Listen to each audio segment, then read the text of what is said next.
ইমামে আজম আবু হানিফা রাহমাতুল্লাহি আলাইহি মসজিদে সালাতুল ইশা পড়ার জন্য গেছেন। ইমামে আজম আবু হানিফা নুমান বিন সাবিত ইশার নামাজে ইমাম সাহেব তিলাওয়াত করতেছে সূরা জিলজাল।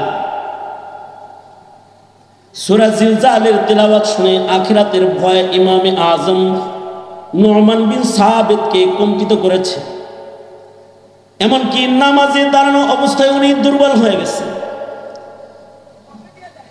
আর যখন তিলাওয়াত হয়েছে ফামান ইয়ামাল মিসকালা যাররাতিন খায়রান ইয়ারাহ ওয়া মান ইয়ামাল মিসকালা যাররাতিন শাররান ইয়ারাহ। যাররা সরিষার দানা যাররা পরিমাণ, যাররা এক যাররা পরিমাণ যদি কোনো ভালো কাজ কোনো বান্দা করে এটা তার জন্য থাকবে, আবার যদি যাররা পরিমাণ কোনো নেক করে এটা আমলনামায় থাকবে। যেমন এই যে এখানে বসে রয়েছেন, কিছু মানুষ বসে নেক করতেছে আর কিছু মানুষ বসে গুনাহ করতেছে, সব থাকবে। একটা গুনাহের চিত্র নিজের কওল ও আফআল কোনো কিছু আমলনামার থেকে সরানোর কোনো কায়দা নাই, সব কিছুর সংরক্ষণ হইতেছে। যাররা ভালো কাজ করলে এটা তার, যাররা মন্দ কাজ করলে এটাও তার।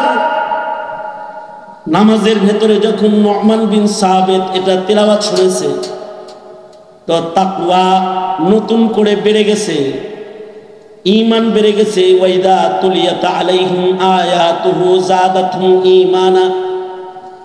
নামাজের পরে আর মসজিদ থেকে বের হওয়ার ক্ষমতা হারায় ফেলেছে।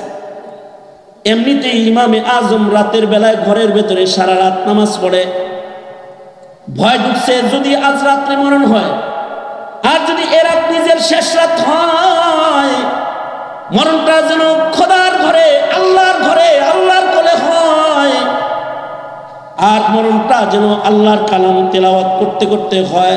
ভয় নিয়ে মসজিদের ভেতরে নুমান বিন সাবিত ইশার নামাজের পরে নামাজে দাঁড়ায় গেছেন, নফল নামাজে। অন্যান্য দিনের আদত মতো কিছু নামাজ পড়ে নুমান বিন সাবিত ঘরে চলে যায়। আজকে মুয়াজ্জিন পেছনে বসে আছে, কিন্তু নুমান বিন সাবিত ইমামে আজমের নামাজ শেষ হয় না। আল্লাহর কোরআন পড়তেছে আর চোখের পানি গড়ায় গড়ায় নুমান বিন সাবিতের পড়তেছে, জামা ভিজতেছে। মুয়াজ্জিন ভাবলেন আরো কিছু সময় লম্বা নামাজ বুঝে ইমাম পড়বেন, যাই আমি ঘরে চলে যাই, খাবার খেয়ে আবার আসি, তারপরে এসে দরজা মসজিদের দরজা বন্ধ করব। মাঝরাত্রে প্রায় কাছাকাছি খাবার দাবার সেরে বিশ্রাম টিশ্রাম নিয়ে আসছে, কিন্তু এসে দেখে আশ্চর্য, এখনো মসজিদে দাঁড়ানো অবস্থায় নুমান বিন সাবিত ইমামে আজম আল্লাহর কালামের তিলাওয়াত করতেছে আর সামনের দিকে বাড়তেছে।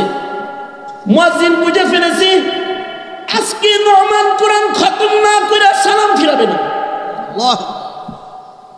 এবং এই এক রাকাত নামাজে দাঁড়ানো অবস্থায় শেষ রজনীতে নুমান বিন সাবিতের কণ্ঠে উচ্চারিত হয়েছে সূরা জিলজাল। যেই সূরা জিলজাল তিনি ইমামের কণ্ঠে এশার নামাজে শুনেছে, সূরাতুল ফাতিহা থেকে শুরু করেছে। একই রাকাতে দাঁড়ানো অবস্থায় আবার সূরা জিলজাল পর্যন্ত শেষ রাত্রিতে চলে আসছে। ফজরের নামাজের সময় ঘনায় গেছে, সূরা ফালাক পর্যন্ত এক রাকাত নামাজে দাঁড়ায় ইমাম তিলাওয়াত করে ফেলেছে। দুই রাকাত নামাজে আল্লাহর কালামের খতম শেষ করে ফেলেছে।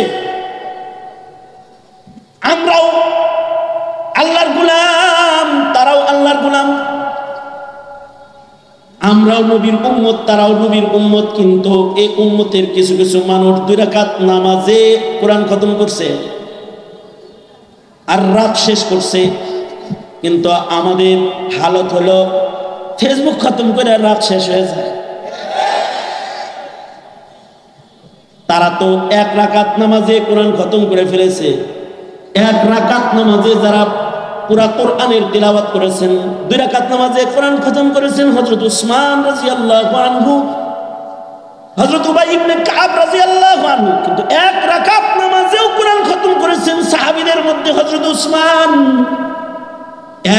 রাকাত নামাজের ভেতরে সর্বকনিষ্ঠ সাহাবী তামিমে দারি রাদিয়াল্লাহু আনহু পুরা কোরআন খতম করেছেন।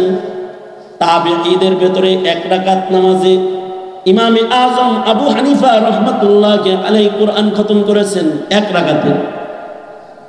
সাঈদ ইবনে জুবায়ের রাহমাতুল্লাহি আলাইহি 1 রাকাত নামাজে টোটাল কোরআন খতম করেছেন। এই যে 1 রাকাত নামাজে টোটাল কোরআন খতম করতেছেন, এটা আল্লাহর ভয়ে করতেছেন। আল্লাহর ভয় তাদেরকে এমন ভাবে আঘাত করছে, অন্য কাজ রাতের ভেতরে, রাতের শিডিউলের ভেতরে অন্য কাজ ঢুকানোর ক্ষমতা হারায় ফেলেছে। সারা রাত দাঁড়ায় দাঁড়ায় নামাজ পড়েছে। এজন্য 2টা জিনিস তাদের ভেতরে থাকবে, আল্লাহ তাআলা ডেকে ডেকে তাদের আল্লাহর জান্নাত দান করবেন। একটা জিনিস হলো তাকওয়াল্লাহ, খাউফ ও খাশিয়াতে খোদাবন্দি। ফাআম্মা মান খাফা মাকাম রাব্বিহ, আল্লাহ পাকের মাকামকে যারা ভয় করবে, বিচার হবে একদিন, আল্লাহর আদালত কায়েম হবে একদিন, আল্লাহকে চেহারা দেখাইতে হবে একদিন। এই ভয় যাদের হৃদয়ে কামেল থাকবে, আর এই ভয়ের কারণে নিজের নফসকে কন্ট্রোল করে ফেলবে। ওয়ানাহান নাফসা আনিল হাওয়া, নফস যা চায় এটা করবে না, নফস যা চায় সে পথে চলবে না। তার জীবনের কর্ম, তার জীবনের হরকত, তার জীবনের কথোপকথন, তার জীবনের কর্মকাণ্ড সব হবে নিজের ইচ্ছায় না, আল্লাহর ইচ্ছায়। আল্লাহর ইচ্ছায় এই 2টা গুণ যাদের ভেতরে পাওয়া যাবে, তাদেরকে আল্লাহ তাআলা মরণের টাইমে জান্নাত দেখায় ডাক্কা কাছে নিয়ে নিবে। হাসরের মাঝে দাঁড় করায় শর্মিন্দা তাদের করবেন না, বরঞ্চ ইজ্জত এত দিবেন। ওয়ালিমান খাফা মাকাম রাব্বিহি জান্নাতান।